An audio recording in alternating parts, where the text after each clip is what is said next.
How's it going, guys? And welcome to episode 3 of The Struggle is Meal. And wow, we made it to episode 3. This is pretty good. Anyway, we're going to be making some stir fries today using some tofu and all these ingredients I have here, which are pepper stir fry frozen, oriental stir fry frozen, stir fry seasoning, cheap, tofu super cheap. This wasn't so cheap. It was like $2.50, but it was necessary. Sweet chili. And we were going to use some chow mein, but I'm trying to save some money here. So we're going to use some old lo mein that I had sitting around that I don't want to go to waste. Nice. And tofu's not that expensive, guys. If you check it out right here, you know me, never capping in my rapping. 99 cents, you can't go wrong. And you can feed yourself a few times with that one package. And I'll show you how. So I actually pre-froze some tofu that I've previously drained, so I just wanted to put this one back in the fridge because I'm going to use that for some future reference. We're going to go grab this one that I had freezing. So the reason why I freeze it is because it's actually going to help the texture. When you drain it, you put it back in the freezer, the water that's still in it expands and it kind of makes it more of a spongy-like feel, but I'll show you what that looks like later. For now, we're gonna grab my Tupperware that I pre-drilled some holes in because that's gonna serve as a strainer, and we're gonna put the tofu in that guy. And then we're gonna take the holy Tupperware and we're gonna put the tofu in that, and then the holy Tupperware is gonna go inside the solid Tupperware, and then they're both gonna go in the microwave, and we're gonna thaw this bad boy out because the objective of the game is get all the water out. The water is why your tofu tastes like Play-Doh. It just won't get the flavor. So what you want to do is you want to always strain out all that water, and we're going to go through that process together here because that way your tofu will now not only be spongy because you froze it and expanded it, but it's also going to be ready to take on whatever flavor you add to it. So that's the upside. Once that's happening, you want to start to get your stir fry seasoning going, which I already kind of did. You want to mix that bad boy up real quick. I typically use that for the vegetables when it's stir frying, and I use a little bit of it to season the tofu, but we'll see what that looks like in a second. For now, we got this thing drained out. Look at that. And this is the second time I drained the water from it. Before I froze it, I strained out as much water as I could. Now look at this.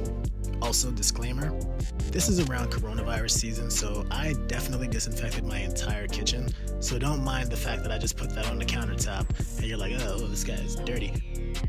Yeah, I actually am dirty, but that's beyond the point. Right now I'm trying to say that countertop is clean. Anyway, look at all that water coming out. Jeez, that's why your tofu tastes like shit. But I'm going to show you how to make your tofu taste like chicken. Look at that, spongy. It's not breaking in my hand. It's not falling apart. It's not crumbling. That's because I froze it. So follow these methods and you'll be really happy. Trust me. Look at all that goddamn water though. Yeah, once you get all that out, time to cut. So you're going to bring it over to your cutting board. You're going to chop that into how many pieces you need. Since I'm just eating for one tonight, I'll be taking half, and I'm actually going to turn one half of it into something that I'm going to cook maybe in another episode, maybe not.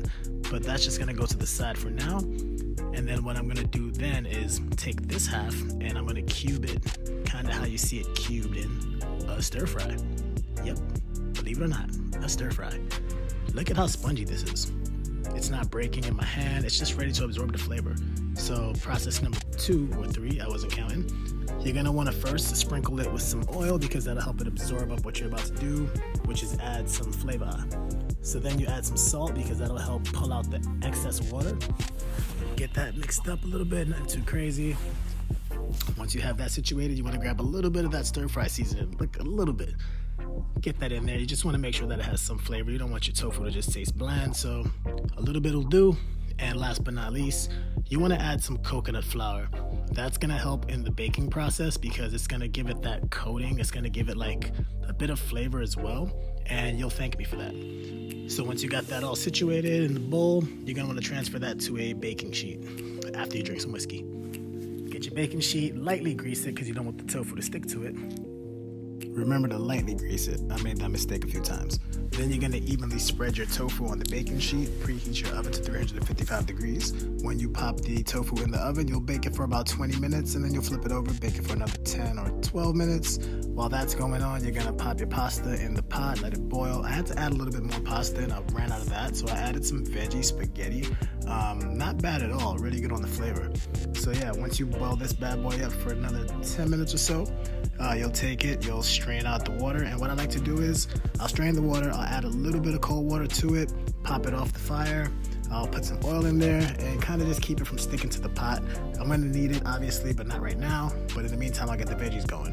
cook my veggies under a high heat, and then I want to add some of that stir-fry mix because I want it to cook down a bit and also add flavor to my veggies. Once cooked down, I add it back to the little bowl that I mixed it in, because what I plan on doing is I'm going to take that, and I'm also going to take the sweet chili, and I'm going to pop a little bit of that in there, mix it up, and I'm just going to like put it right back in.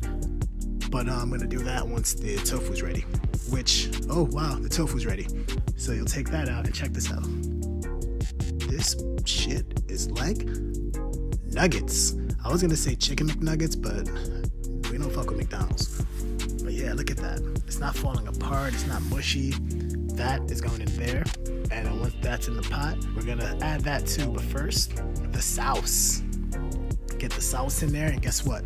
The tofu is absorbing all that flavor, and it's gonna taste amazing. I just know it. I can smell it. You can't smell it, but I can smell it. You can kind of smell it with your eyes, though. I know you.